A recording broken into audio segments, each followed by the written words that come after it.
Welcome to Becoming a Writer podcast, where writing inspiration is served fresh in 20 minutes or less every fourth Saturday.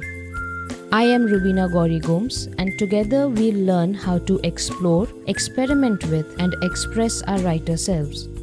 If this speaks to your writing journey, give the podcast a listen. If you enjoy it, I'd love for you to leave a review so others can find it too. Don't forget to share your suggestions or questions through the form in the show notes, and let's grow this community together. You can find more conversations like this and download your free Writer's Mental Toolbox PDF at rubinagomes.substack.com. Now grab a cup of your favorite drink and let's have a quick chat.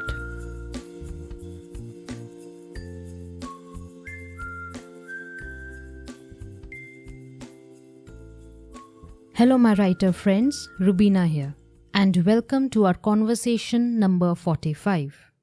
Have you ever tried outlining a story because everyone said that's the right way to write? You sit there, you plan the plot, you map the characters, and suddenly the story feels dead. Like all the magic disappeared before you even wrote page 1. Or are you like me? I would sit down to write the outline, but very soon I'd be tearing my hair out. I'd keep asking myself, how would I know what happened next unless I write the story? For the longest time, I thought something was wrong with me as a writer. If you are a pantser or a discovery writer, you have probably heard this advice at some point in your life. Outline your book, plan the whole story first, know the ending before you write the beginning.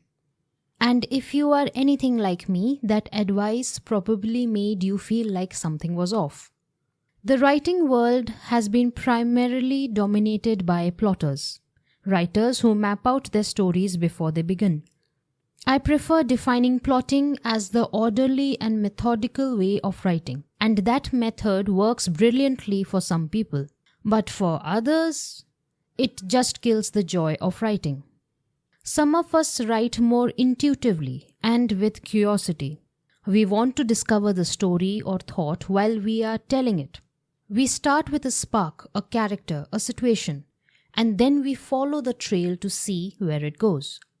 Over the years, I have read quite a few writing books that helped me understand creativity, discipline, fear, and the strange psychology of being a pantser kind of writer. Some of these books encouraged me. Some of them challenged me, and one of them, which I'll mention at the very end, completely changed the way I approached writing both my fiction and non-fiction. So in this conversation, I am sharing 13 books each pantser and discovery writer should read. I won't go too deep into each or we'll be sitting here all day. See which one grabs your interest and simply start reading. All 13 books will also be mentioned in the show notes. Book 1, Big Magic by Elizabeth Gilbert. This empowering book explores the role of fear in creative life, showing how to acknowledge its presence without letting it control your choices. It teaches you to give fear its rightful place, present but not powerful, so you can keep trusting your curiosity and continue writing. Book 2, Steal Like an Artist by Austin Kleon. This book basically tells you to relax. Nothing you create is completely original anyway, and that's not a bad thing. It encourages you to borrow from the people you admire, learn from them, and remix it into something that feels like you, without guilt or overthinking it. Book 3, Show Your Work, again by Austin Kleon.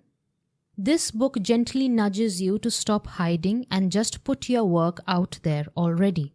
It reminds you that sharing is part of the process, not something extra and definitely not something you can avoid. As you do it more often, the fear eases and you slowly build confidence, connection, and a fulfilling creative life. Book 4, Keep Going, once again by Austin Kleon. This one feels like a calm pep talk for days when you just don't feel like showing up. It reminds you to keep things simple, stick to your routine, and not burn yourself out. Over time, it helps you build a steady, sustainable relationship with your writing without making it feel heavy. Book 5. Becoming a Writer by Dorothea Brande. This no-nonsense classic delivers tough love on what it truly takes to become a writer. It tells you straight up, writing takes discipline, commitment, and actually showing up every day. It's simple, a little blunt, but exactly the kind of push you need if you are serious about becoming a writer. And yes, this is also the book where I got my inspiration for this whole podcast. Book 6. The War of Art by Steven Pressfield. This powerful book personifies resistance as the enemy of creativity, standing between you and your work. It helps you recognize its disguises and understands why it persists. More importantly, it offers a mindset and discipline to confront it daily so you can show up, do the work, and move closer to creative victory. Book 7. Turning Pro, again by Steven Pressfield. This book is basically a reality check. It tells you that if you really want to be a writer, you can't keep treating it like a hobby. You have got to show up like a professional. No excuses, no waiting for the right mood, just commitment, discipline, and doing the work consistently. Book 8. The Writer's Process by Anne Janzer. This insightful book explores the science behind writing, revealing it as a two-part process, creating and refining. By separating the roles of the writer and editor, it removes the pressure and unlocks flow. You learn to draft freely, then revise thoughtfully, making the entire experience more structured, effective, and genuinely enjoyable. Book 9. The Artist's Way by Julia Cameron. This book feels like a gentle reset for your creative side. It helps you revive the creativity buried under years of doubt, conditioning, and neglect. With simple practices and reflections, it reconnects you with your inner artist. It encourages healing and self-trust. It also helps you express yourself more consistently. Over time, your creative soul begins to awaken, breathe again, and find its natural rhythm and joy. Book 10. Writing Down the Bones by Natalie Goldberg. This book feels like a soft, reassuring voice telling you to just write and not overthink it so much. It blends mindfulness with writing in a calming way, helping you let go of perfectionism. You slowly learn to trust yourself, show up, and write more freely without all that pressure. Book 11. Bird by Bird by Anne Lamott. This book feels like a friend sitting you down and saying, "Hey, it's okay. Writing is messy for everyone." It's funny, honest, and weirdly comforting. You laugh, feel called out, and also feel understood.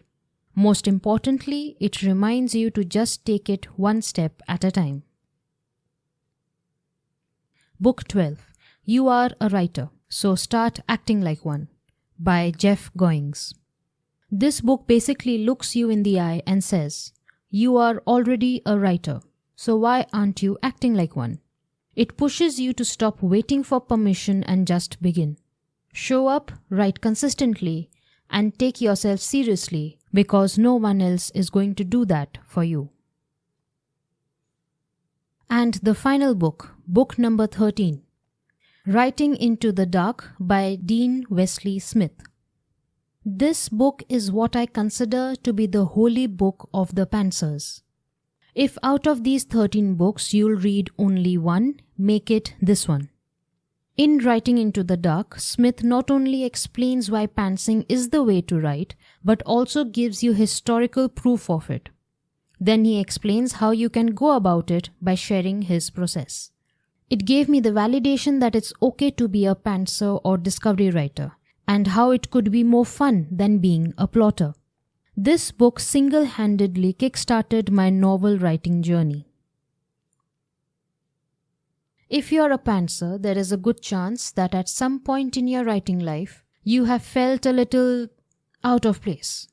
Like everyone else seems to have a neat outline, color-coded plot points, and a perfectly planned story structure, while you are there sitting with a character voice in your head and a vague idea of where things might go.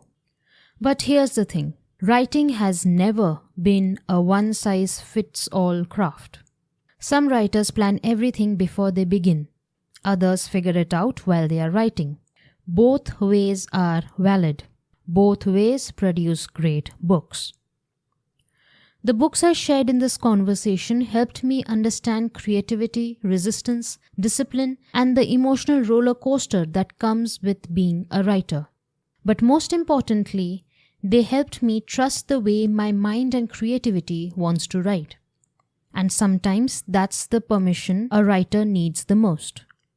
So if you are a pantser, or if you suspect you might be one, maybe pick up a few of these books and see which one resonates with you. Well, that's it for today. Until next time, keep writing, my friend. Thank you for catching up with me today. I hope you found some inspiration to help you grow a deeper relationship with your writer self.